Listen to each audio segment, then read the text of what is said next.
Hello everyone and welcome back to another Rogue Company video. Seeker just dropped yesterday at the time of this recording, and I'm sure plenty of you are excited to give him a try and grind him to get that delicious trick shot title. In this video I'm going to be doing a full breakdown of our brand new awesome rogue and go over his weapons, abilities, and also go over his playstyle and how to utilize him correctly. Before we do start, be sure to hit that subscribe button for daily and awesome and informative Rogue Company content, as well as follow my Twitter linked below to stay up to date on everything. Now, let's begin. So Seeker is joining the Rogue Company team as an intel based rogue with some pretty unique abilities, as well as an entirely brand new assault rifle. And to begin this breakdown, we're going to be talking about just that. The Sahara is a pretty difficult weapon to handle, especially in close range, but it's actually a very well put together weapon all in all. It deals 24 damage to the body and 30 damage to the head per shot, of course, and it actually has a better fire rate compared to the HRM assault rifle, and its bloom is drastically better than the same weapon. The Sahara is more of an average player friendly weapon. Its time to kill is indeed a little slower compared to an HMR, but of course that fire rate and bloom difference makes it worth it. I definitely recommend picking it up and running it and giving it a try. His secondary primary weapon is the Arden L212 DMR, and if you've been playing even for the past few months, you know that this was actually Phantom's DMR, which has now been replaced by the Nightshade. This is one of the few scoped weapons within the game, and for this reason it packs a punch. It's going to give you a whopping body damage of 32, and overall it's one of the best DMRs in the game, and it can kind of be compared to the MXR before its nerf. Of course, just like everything, it does have its drawbacks, being the fact that it is a scoped weapon, which many people don't prefer, which leads them to not even, thinking about picking up the weapon at all, even with its crazy stats. For me, whether you enjoy scoped weapons or not, I 100% agree that you should try it out. Like I said, its damage output is crazy, and if you're able to get used to the scope, you'll be knocking people in no time.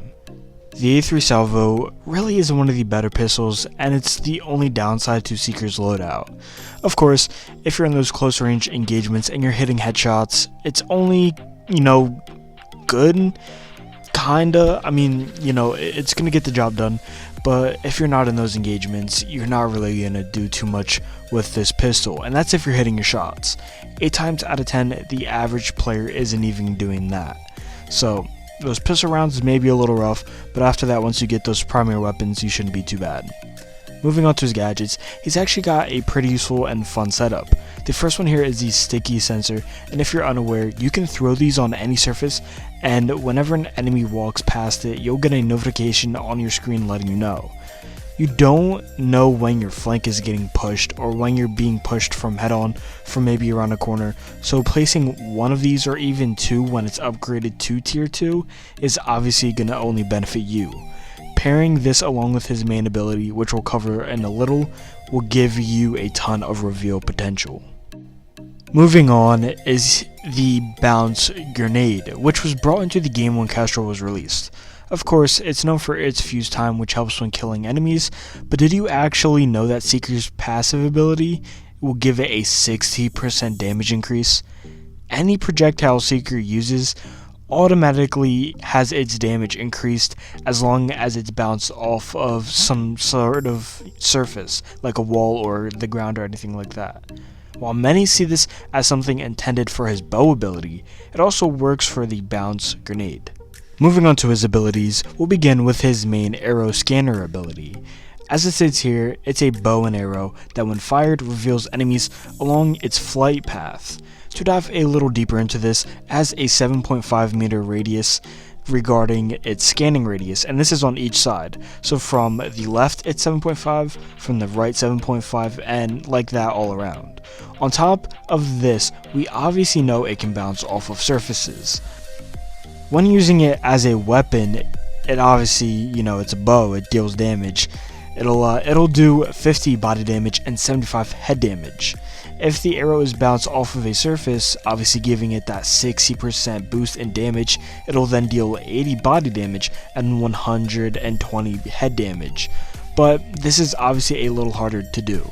His ability obviously isn't meant for a high damage dealing, in games, but it still isn't bad in that department. And as you stated before like 10 times already, the Ricochet passive ability allows projectiles to deal 60% more damage when bounced off of a surface.